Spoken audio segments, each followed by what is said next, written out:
What is going on, everyone? Welcome to the Pokey Office. My name is Colin. Is it okay if we get a little bit vulnerable today? I'm going to tell you my 5 worst Pokemon investments that I've made in my Pokemon journey. I mean, it's been 2.5 years or so, and it's going to be kind of embarrassing. I'm going to be honest with you. But YOLO, like, what can you do? It's better just to talk about it because you hear all these people talking about, and in the comments and whatnot, like, YouTubers are just pumping up product to make sure their stuff doesn't go to zero. That's not what I do. And I don't think that's what other people do. That's my opinion of it. And I make lots of mistakes, but I've also made some really good plays. So there's going to be an upcoming video where we're going to talk about my 5 best Pokemon investments, but that's not today. Today is all about failure and the things that I have done really, really wrong. If you like the content on the Pokey Office, make sure to subscribe to the channel, bell notifications on, hit the like button. And if you're willing to get vulnerable yourself, leave a comment down below if you've ever made a bad Pokemon investment. I think it's actually a good thing because as we crash down and fail, it just means that if we're willing to get back up, we're actually going to be better for it. That's how we learn the best. That's certainly how I learned the best because, man, I have failed a lot in life. So let's get to it. Here is my 5 worst Pokemon investments. Coming in at number 1 or number 5. We're going to go from like least bad to most bad. So coming in at number 5, this is a play I made really early on as I started Pokemon YouTubing, and I bought some of the Pokemon Evolving Skies Elite Trainer boxes when they were at Costco. It came in the Elite Trainer box plus the tin. I bought like probably 10 of them, and so just a spoiler alert, all of this is in Canadian dollars because I live in Canada. So if the numbers look a little bit funny, that's probably why. So because I'm talking about like my spending and my selling, we're going to talk in Canadian dollars in this video. Don't worry, we'll get back to the USD in the upcoming videos for sure. But I bought these Evolving Skies. It was the ETB plus the tin at Costco for $49.99 Canadian. So after tax, it's like $56, which is crazy. And then I just needed the cash flow to keep the channel going early on. And I sold these. I sold them within 4 months for $65 and $70 each. So I made like a $10 profit on them. Look at the price now. $185. Oh my goodness. Like I could have quadded my money if I would have held these for like a year and a half, 2 years. I could have 4 times my money. But I did not. And it's hard to regret that because like I needed the money at the time. At the time, YouTube wasn't even making me any profit, so I was churning and burning as much as I could to just try and like still be opening packs on every video and start building the collection more. So I did what I had to do, but that's one of the things that really, really haunts me because I just wish I had some more Evolving Skies left. Speaking of Evolving Skies, this isn't on the list, but I also, after this purchase and selling, I bought some of the mini tins at Costco that had like Fusion Strike Evolving Skies combo. And there was another one, I think it was Brilliant Stars Evolving Skies combo. I could be, maybe it was Astral Radiance, one of the two, but tins had Evolving Skies in them.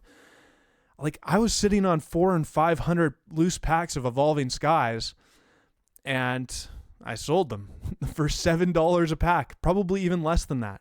And now they're going for $12 American per pack, $13 American per pack. So just absolutely ridiculous. It's a terrible play by me, but it's the least worst because I did it because I needed it. Like I needed the cash flow to continue the YouTube channel, which has served me well because I keep continuing to go.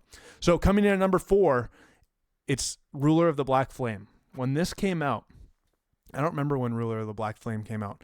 Probably like early summer of 2023 because Obsidian Flames came out in August. So I want to say this came out in like June of 2023. And let's take a look at the graph right here. September 2023, it was at $117 Canadian for a box. 132. I bought this for $175 a box. And literally within 2 weeks of me buying that, I could get it for like 65. It was insane. It went like, it was way up here, then came down here, and it kind of just slowly dwindled down, as you can see on the graph. But what a terrible decision. Luckily, I only bought 2 of them, So I opened one on the channel. So that was just like the cost of doing business. And I still have one sitting back there on the shelf. But my goodness, like I'm never going to make my money back on that, it feels like, because it just was not a good purchase. Not a well-received set whatsoever. Still only $68.55. So I have lost 70% basically on that booster box, which is crazy, especially because I paid for shipping as well. Speaking of Japanese stuff, I mean, Japanese was dangerous, especially over the last year. It's been a little bit of a journey because V-Star Universe, I paid some good money for this as well. I was definitely in the like $150, $160 Canadian per booster box. Luckily, I didn't buy too many of these, and I was able to sell them on my live stream Rip and Chips. So that's just kind of the way the market was. I didn't hold on to a lot of these. I think I have one left, but I was definitely buying them for $160, maybe even $170. I don't remember exactly the numbers, but it was definitely above $150 Canadian. Now they're $115, and they actually were less than that. Like they were down in the $80 range here when that big Japanese reprint happened a few months back. Same with 151. My goodness, I was paying at peak times for these because it was a really popular set. People wanted to open it on the channel, Rip and Ship, and I wanted some. And I was paying $280 Canadian. That was early 2024.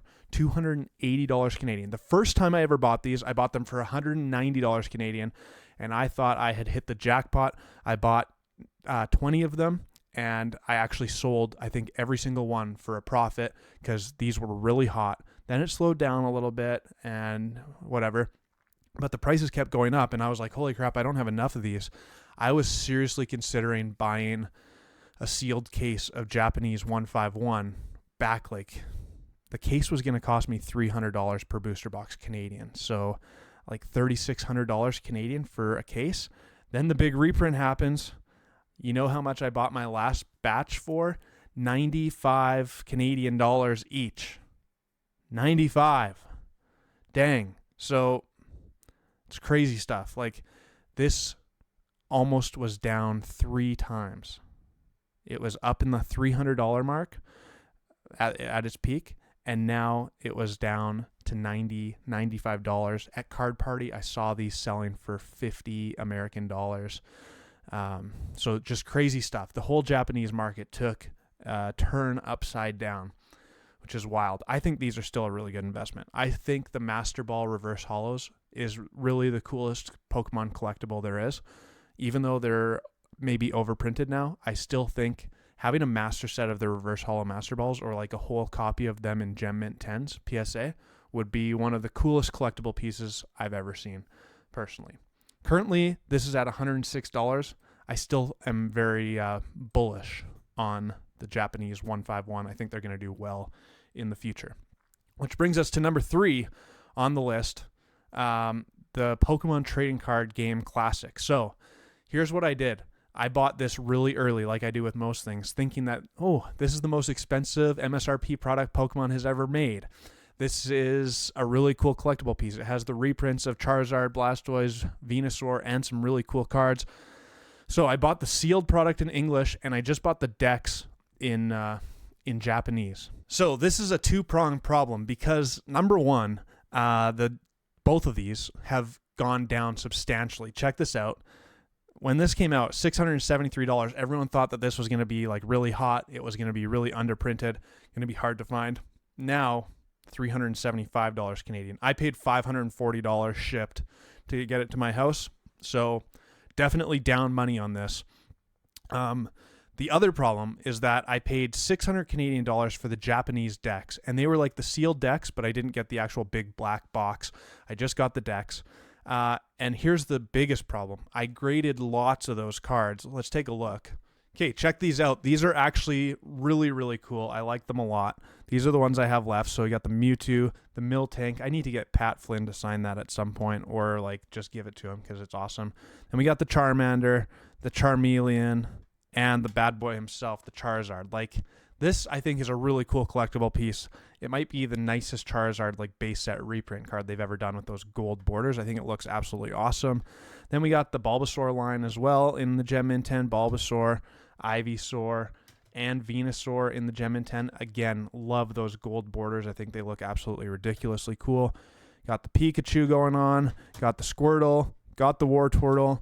Blastoise, the only one that came back as a 9, and I got rid of it because 9s don't belong in the Poke Office. Then the Scyther, which is one of the coolest cards they've ever made, I think. And the Articuno, which also one of the coolest cards they've ever made. So those are all collectible pieces that I think are really awesome. However, I made the mistake of grading lots of like the lower end cards as well. And my goodness, did I take a beating on those. I ended up getting rid of all the ones that got a 9 and some of the 10s even for $10 American each at Card Party just because I needed to get rid of them. Like I needed to get some of the money back because they were not selling whatsoever. So that means the grading cost was $14.99 USD each, plus shipping there, plus shipping back, plus duties I had to pay on it. So those things cost me like, I want to say in the realm of 30 Canadian dollars each just to get graded, and I sold them for $10 American. That I took a beating on that. And I do have some cool ones, like the Charizard is worth some money. The Charmander whole line and the Bulbasaur whole line is worth a little bit of dollars, but my goodness, this was not a good investment. Cool collectible, not a good investment whatsoever. Okay, we're down to the final two, and the final two, number 2, is I bought this Giratina V Alternate Art Gem Mint 10 from PSA at the absolute peak. My goodness. Check this out. Like, I mean, it's easily my favorite card from Sword and Shield era. It is so, so good, but you don't want to know how much I paid for it. I'm about to tell you, but I'm embarrassed to tell you how much I paid for it. Here's the thing. This card specifically, I don't really consider a Pokemon investment. It was for the collection, so I don't particularly care. But considering how much money I spent on it, I had to include it in the list. This is not one that I bought to like resell. This is one that's going to stay in the Poke Office for a long time because I just absolutely adore this card. But a few months back, I had the opportunity to buy a Gem Mint 10 version of this card for 750 Canadian dollars. And I was like, that's a little too much. And then the alt arts just all started spiking. I ended up paying $1,250 for this Giratina V Alt Art. And it's definitely not worth that now. It's worth about like 900, maybe 1,000. So I paid like right at the peak. But here's what I told myself, especially as a collector. So a little bit different, not talking about investing, but as the collector, it's like, I really want this card. I've been unable to pull it. I've opened up a lot of Lost Origin, and there's a chance that this card continues to rise. This is what I was thinking at the time. Hindsight is 20/20, obviously, but at the time I was thinking this. This card has a chance to just continue to rise and get more and more expensive. I already made the mistake of not picking it up at $750 when I had the opportunity to. Now it's $1,250, which is too much, but I really want this card for my collection. I had the money for it at the time. So then I was like, okay, I'm just going to pull the trigger. And I did. So this one maybe is like, it's probably the one I regret the least on this list because it was a collectible piece that I wanted. So when you want something, if you can afford it and it's a collectible, not an investment, then, I mean, who cares about the numbers? You bought it when you wanted it, and it's good, and it's going to stay in the collection for a long time. So I don't really regret that one, but knowing what I know now, man, did I overpay for that a lot, which a few bad decisions like that can really cost you as you're building the collection or building your investments because, I mean, I could have saved $300 or I could have bought more stuff with that $300 that I would have bought in a different time. So that's the thing. Here's number 1 on the list, my worst investment in Pokemon since I started. This, I got scammed out of $2,500 Canadian in fake Pokemon booster boxes. I made that video 6 months ago already. 6 months. Yikes. I'll link it down below in the description if you have never watched that before. That was a really, really hard video to make because it just made me feel so, so stupid, which I was. Like, I can fully admit I was an idiot. There were so many red flags in that purchase, and I just had that shiny object syndrome and was like, ooh, Unified Minds booster box. That looks good. It didn't look good. Like, seriously, it was so bad. I'm so embarrassed about it, but it just is what it is. And like I said right off the get-go, take it as a learning experience. I did. And now I'm better for it. Yeah, $2,500 really sucked to lose it, but it didn't sink my business. It didn't sink my YouTube channel. I carried on. I fought through it, and I'm on the better end of it now. But that is still a terrible investment. Buying fake stuff really, really hurts the team. It really hurts the team. And it's still hard for me to talk about it to you today because just like I always have this preconceived notion that, hey, I'm making content on YouTube. I should be the one who knows better. But that's not always the case. I am an idiot too. Like I make lots of mistakes, which I hope this video you can learn from. Hopefully you don't make these same mistakes, but at the same time, make some mistakes, move on, carry on, be better for it. Don't make the same mistake again. That's where it really punishes you, is if you keep making the same mistake multiple times in a row. So hopefully you enjoyed watching me fail on this video, because I have failed lots. Don't worry about that. I am a big failure sometimes, but I also have my fair share of successes, and I hope anyways that all of our successes can beat out the times that we get failed. That's the goal. That's the hope. And now we got to open up some Pokemon packs to see if we can either fail or succeed at 10 packs. Honestly, I can't believe I'm doing this again, but we got 10 packs of Lost Origin because one day I'm going to pull that Giratina. I don't know when that day is going to be, but it's going to happen. Oh, this set just crushes me. Like, more than any set, I have not had good luck with this one. And Trevenant to start. That's a bad sign. Bad sign. When Pokemon that I talk trash about come out in full force, it's not looking good. Oh, 2 just regular holos right off the bat. Also not good. Also not good. But, I mean, I hope you enjoyed the content. This one was actually a fun one to make, kind of reminiscing about what's been happening on my Pokemon journey. Because, again, I got to say it one more time. It's important to actually like see where you've gone wrong, see where you've gone right, and then try and replicate it. Like if you never assess the situation, how do you know what you're doing good and how do you know what you're doing bad? So I actually need to do a better job of that myself. Because I don't know, I hadn't thought about my failures in quite a long time. So I actually kind of enjoyed going down memory lane a little bit to see what was going on. So yeah, wrong Giratina, but still a Giratina, so that's okay. I'll take that. Take that. The Giratina purchase, that's another lesson, I guess, is that I think it's really important to know, like, it's not necessarily a bad thing if you spend too much money on a collectible piece that you really, really want. It's more dangerous if you're legitimately just trying to invest and then you overspend, because then it's really hard to get your money back. Like the Japanese stuff that I bought, like it's going to take forever if I want to resell that Ruler of the Black Flame booster box that I have for a profit, because I mean, I got to triple my money. I don't see Ruler of the Black Flame tripling anytime soon. It could, but I don't see it.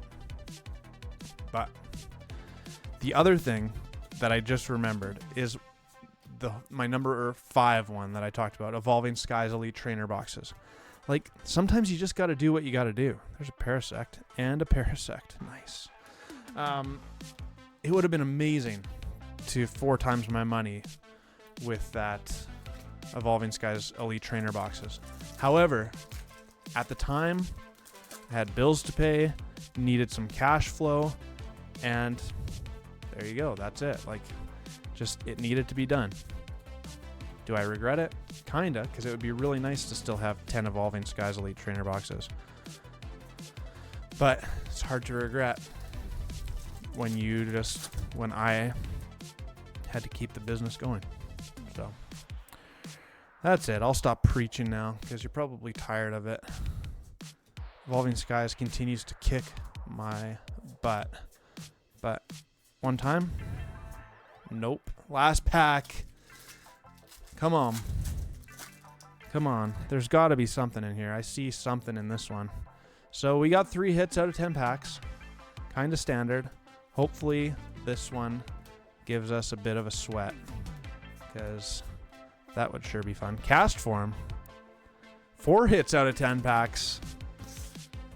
Nothing too special, but it's still 4 hits. I mean, kind of hard to complain about, to be honest with you.